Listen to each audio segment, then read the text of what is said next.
Bonjour et bienvenue à l'Espace de l'Art Concret, Centre d'art contemporain d'intérêt national. Je suis Amandine, médiatrice culturelle. Nous présentons actuellement dans la Galerie du Château une exposition autour du paysagiste Gilles Clément qui s'intitule « Si les parallèles se croisent », qui est visible jusqu'au 16 octobre.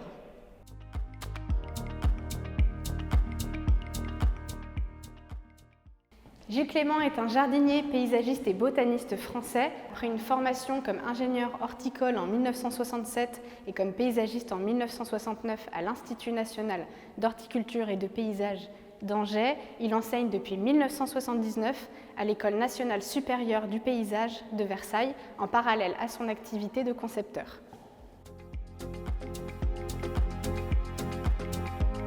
Il est l'auteur et le co-auteur de très nombreuses interventions dans le domaine public, puisque Gilles Clément a été invité à imaginer la réhabilitation du parc en collaboration avec François Navarro en 2004, qui s'est accompagné de l'ouverture du bâtiment de la Donation Albert Sonegger.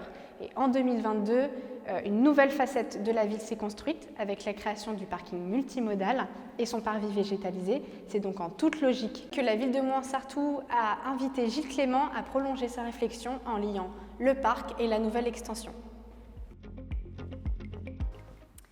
Connu dans le monde entier pour ses engagements écologiques et politiques en faveur d'une coopération de la nature, il est l'auteur de plusieurs concepts qui ont marqué les acteurs du paysage de la fin du XXe siècle au début du XXIe siècle, avec notamment le jardin en mouvement, le jardin planétaire et le tiers-paysage.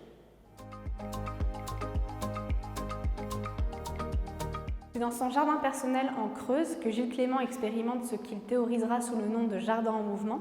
Selon lui, c'est un état d'esprit qui conduit le jardinier à observer plus et à jardiner moins, à mieux connaître les espèces et leurs comportements pour mieux exploiter leurs capacités naturelles.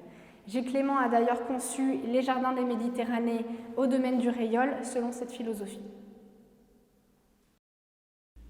Gilles Clément développe le concept de jardin planétaire qui désigne le phénomène de vagabondage des espèces, les hybridations, les croisements, et se base sur le fait que la Terre est, comme le jardin, un espace clos et que l'homme, en bon jardinier, doit le ménager.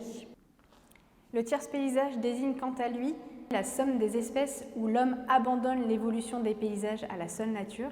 Il est une forme d'accomplissement du jardin en mouvement où cette fois, seule la nature est créatrice. Fidèle à sa mission de soutien à la jeune création, cette exposition invite également deux artistes contemporains à partager la pensée et les actions de Gilles Clément. On va y retrouver les œuvres de l'artiste Olivier Calvel qui fixe les témoignages visuels dans le parc du château imaginé par Gilles Clément à travers sa pratique artistique qui est principalement la photographie et les empreintes. On y retrouve aussi deux œuvres de l'artiste chilien Enrique Ramirez, dont cette œuvre en néon lumineux qui se traduit « Pour faire un jardin, il faut un morceau de terre et l'éternité ». J'espère que cette visite flash vous a plu. Je vous invite à venir découvrir l'exposition dans la Galerie du Château avant sa fermeture le dimanche 16 octobre.